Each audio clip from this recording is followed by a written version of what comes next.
Japan ने India में pledge किया है $75 बिलियन चाइना को काउंट करने के लिए। जापान के जो प्राइम मिनिस्टर हैं फूमियो किशिदा साहब, उन्होंने तकरीबन अनाउंस किया $75 बिलियन की इंफ्रास्ट्रक्चर एंड सिक्योरिटी असिस्टेंस। ये तो जस्ट एक टिप ऑफ द आइसबर्ग जिसको आप कहते हैं। जापान जो है वो सारे का सारा अपना वजन इंडिया के पलड़े में डाल गया, और नरेंद्र मोदी जो है, आप देख रहे हैं कि बांग्लादेश और इंडिया ऑलमोस्ट एक तरह की जो है वो यूनियन की तरफ बढ़ना, जिसको कहते हैं इकोनॉमिक यूनियन की तरफ। हमारे यहाँ चीनियों ने इन्वेस्टमेंट की, हमने उस इन्वेस्टमेंट के तबाही उतार दी बोल बोल।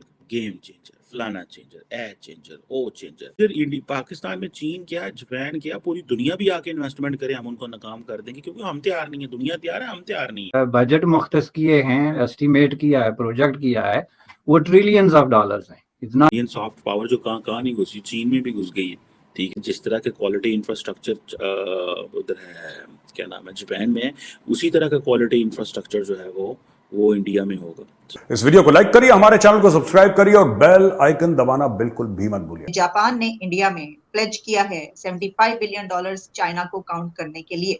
देखें जी, डेफिनेटली इसका बहुत गहरा इम्पैक्ट है, लेकिन जो दुनिया में नई जियो पॉलिटिकल स्ट्रेटेजी डेवलप हुई है इंडो पैसिफिक के हवाले से, उसको सामने रखते हुए ये तो जस्ट एक टिप ऑफ द आइसबर्ग जिसको आप कहते हैं, यानी ये मैच जो कुछ इंडो पैसिफिक की पॉलिटिक्स के हवाले से होने वाला है उसकी एक छोटी सी झलक है।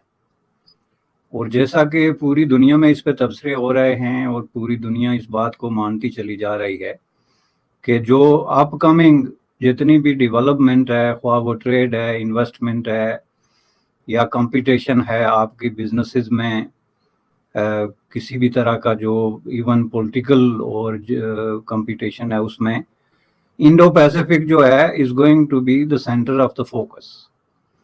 और उसके पीछे ये बात ये नहीं कि ये जापान ने कोई ऑल ऑफ सडन ये डिसीजन कर लिया, बल्कि आप जो है वो अगर यूनाइटेड स्टेट ऑफ अमेरिका की जो स्ट्रेटेजिक डॉक्यूमेंटेशन देखें, जो उन्होंने नेक्स्ट 10 to 15 ईयर्स का अपना जो रोड मैप तैयार किया है और जो ब्लूप्रिंट दिया है कि यूनाइटेड स्टेट ऑफ अमेरिका का फोकस और सेंटर ऑफ अटेंशन जो है वो नेक्स्ट 10 to 15 ईयर्स क्या होगा, तो उसमें बड़ा क्लियरली उन्होंने कह दिया कि ये सारी जो अटेंशन है ये इंडो पैसिफिक की तरफ जो है और साउथ चाइना सी की तरफ मुड़ रही है। और उसमें जो उन्होंने बजट मुख्तस किए हैं, एस्टिमेट किया है, प्रोजेक्ट किया है, वो ट्रिलियंस ऑफ डॉलर्स हैं। It's not up in billions, it's trillions. जिसका मतलब ये है कि आइंदा 2 डेकेड्स में यूनाइटेड स्टेट ऑफ अमेरिका की जो मेजर स्पेंडिंग है, ख्वाह वो मिलिट्री पे है, टेक्नोलॉजी पे है या ट्रेड और इन्वेस्टमेंट पे है, उस पे ये ट्रिलियंस ऑफ डॉलर जो हैं ये इस जो है इलाके में, इस खित्ते में जो है वो होंगे। कि ना सिर्फ इंडिया के अंदर बल्कि इंडिया के साथ बांग्लादेश, जैसा कि अभी आप देख रहे हैं कि बांग्लादेश और इंडिया ऑलमोस्ट एक तरह की जो है वो यूनियन की तरफ बढ़ना, जिसको कहते हैं इकोनॉमिक यूनियन की तरफ, जिस तरीके से उनकी ट्रेड इन्वेस्टमेंट हो रही है, चीज़ें खुल रही हैं, तो इस हवाले से ये एक बहुत बड़ी गेम जो है वो बन रही है। और ये डेफिनेटली इसका फोकस चीन है, चूंकि इसमें जो चीन के एडवांटेज है उसको चैलेंज किया जा रहा है। लेकिन इसमें आपके हवाले से जो इम्पोर्टेंट चीज़ है कि इसमें सबसे ज़्यादा नुकसान जो है वो पाकिस्तान को हो रहा है, क्योंकि पाकिस्तान को इस सारी गेम से बाहर धकेल दिया गया है, दीवार से लगा दिया गया है, टोटली आइसोलेटेड कर दिया गया है।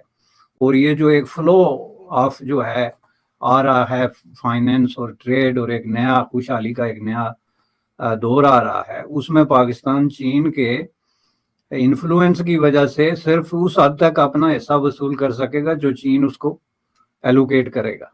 तो इस हवाले से मैं समझता हूँ कि ये इस खित्ते के लिए बड़ी इंपॉर्टेंट न्यूज़ है अगर आप इसको गहराई से देखें। वो देख रहे हैं कि ना सिर्फ ये कि मेंटेनिंग पीस और फिर dealing with new global issues और Indo Pacific countries achieving global connectivity through various platforms, safety, open seas and skies, ये आपने जो बयान किया वो सारा रख रहे हैं, लेकिन उनका जो बेसिक एक है पॉइंट वो अपनी जगह पर कायम।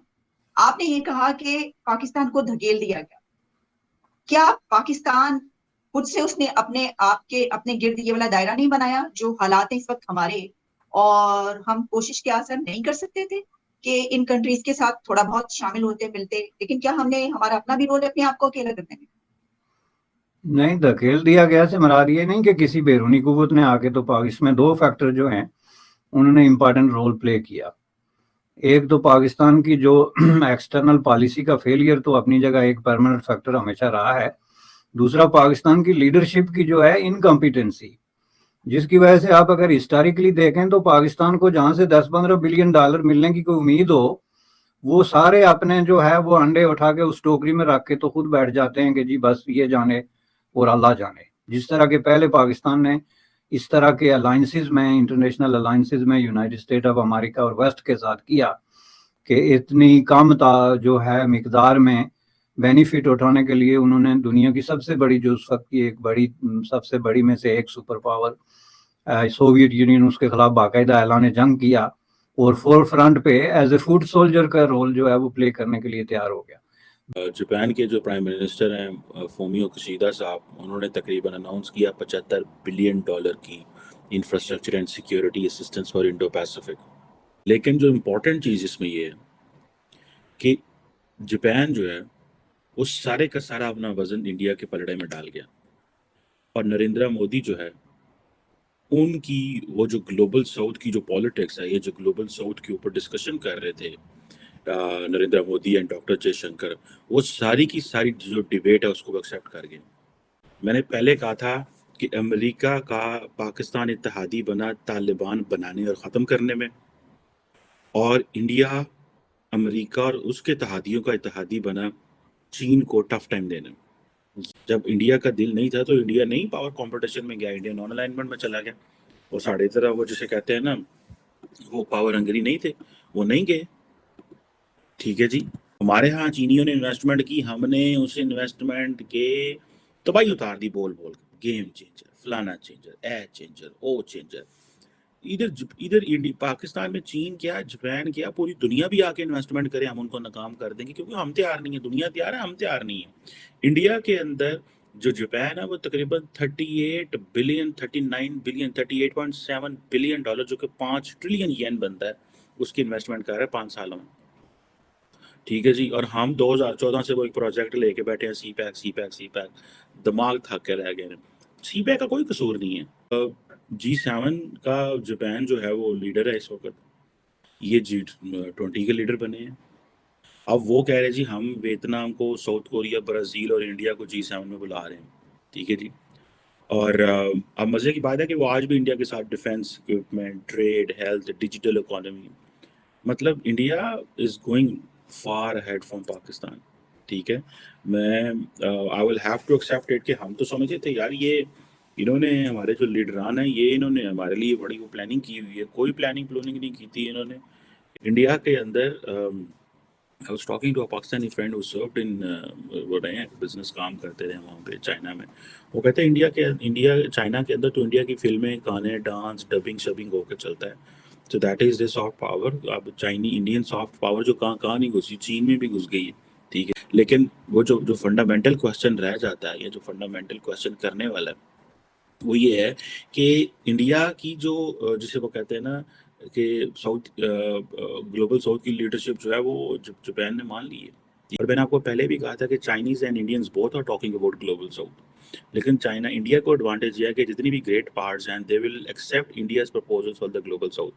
चाइना को अपना इंडिविजुअल वो कॉन्टैक्ट पे पॉइंट बनाना पड़ेगा, और चाइना जिस तरह के क्वालिटी इंफ्रास्ट्रक्चर उधर है, क्या नाम है, जापान में, उसी तरह का क्वालिटी इंफ्रास्ट्रक्चर जो है वो इंडिया में होगा। जापान और भारत क्वाड ग्रुप में एक साथ कोऑपरेट कर रहे हैं, जिसमें अमेरिका और ऑस्ट्रेलिया भी है, और जापान बहुत ही अग्रेसिवली इंडो पैसिफिक रीजन में इन्वेस्टमेंट कर रहा है, और फ्री और ओपन सीज के लिए वो पूरा प्रयास कर रहा है। इसमें उसको इंडिया की कोऑपरेशन मस्ट है, और इसीलिए वो पिछले कुछ सालों से इंडिया के साथ बढ़ चढ़ कर कोऑपरेट कर रहा है। इसके पहले भी जापान ने लगभग 5 ट्रिलियन येन इंडिया के अंदर इन्वेस्टमेंट करने का वादा किया था, और वो इन्वेस्टमेंट शुरू भी हो गई है।